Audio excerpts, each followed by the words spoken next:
យើងជាក់ស្ដែងយើងបានទទួលព័ត៌មានដូចគ្នាដូចអាយដាមម្ដងស្នេហ៍តូមានប្រសាសន៍អញ្ចឹងគឺមានន័យថាអតិជនរបស់យើងក៏ដូចប្រជាជនរបស់យើងគឺយើងតែងតែឃើញថា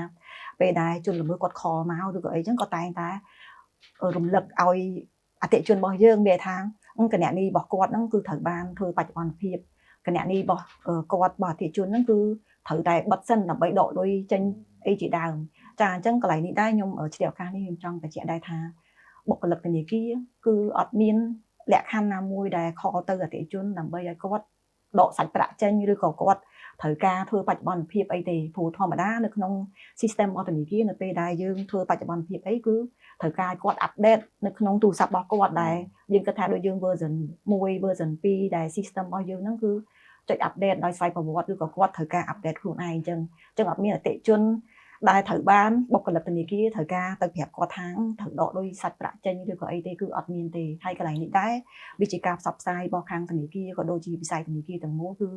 យើងបានផ្សព្វផ្សាយជាច្រើនថាបុគ្គលិកយើងគឺអត់មានលក្ខខណ្ឌដែលធ្វើបែបហ្នឹងទេហើយទីមួយទៀតក៏ចង់បញ្ជាក់ជូនទៅសាធារណជនក៏អតិថិជនដែរថានៅពេលដែលគាត់ទទួលបានការខលឬក៏អីពីជនល្មើសឬក៏អីអញ្ចឹងគឺដាច់ខាតគឺគាត់មិនត្រូវប្រវាយព័ត៌មានមិនត្រូវផ្ដល់ព័ត៌មានដែលដូចជាលេខសម្ងាត់តខ្លួនដែលជាព័ត៌មានរបស់ខ្លួនឯងហើយតែធម្មតាលេខសម្ងាត់នេះគឺមានតែគាត់ម្នាក់គត់ដែលគាត់បានដឹងអញ្ចឹងនៅពេលដែលគាត់ត្រូវបានផ្ដល់ទៅឲ្យអ្នកទី3ឬអីអានឹងដូចយើងផ្ដល់លក្ខខណ្ឌមួយឲ្យពួកគាត់នឹងមានមធ្យោបាយក្នុងការធ្វើបទល្មើសផ្សេងចាអញ្ចឹងកន្លែងនេះខ្ញុំក៏ចង់បញ្ជាក់ប៉ុណ្្នឹងថាយើងអត់មានបុគ្គលិកណាដែលគាត់ត្រូវខលទៅប្រាប់អតិថិជនបែបហ្នឹងទេ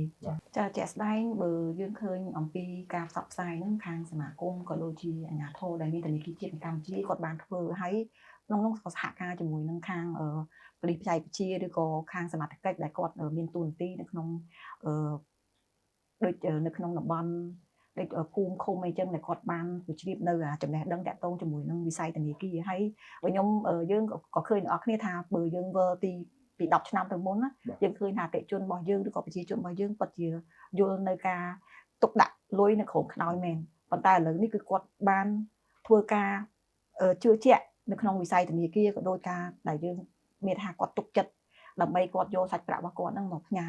ហើយកន្លែងនេះខ្ញុំក៏ចង់បើកវងកញ្ចក់ដែរថាប្រជាជនរបស់យើងគឺបានដឹងយ៉ាងច្រើនហើយ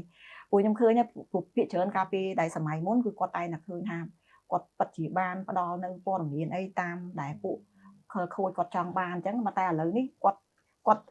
មានភាពឆ្លាតវៃមានថាគាត់ថតទុកទៀតថាពួកហ្នឹងពិតជាបោកគាត់មែនអញ្ចឹងគាត់ថតទុកជាផុសតាងដើម្បីគាត់ផ្សព្វផ្សាយបន្តមានថាលេខប៉ុណ្្នឹងគឺជាជនឆបោកទេអញ្ចឹងឲ្យប្រជាជនតទៀតគាត់បានទទួលបានព័ត៌មានហ្នឹងតគ្នាដែរចា៎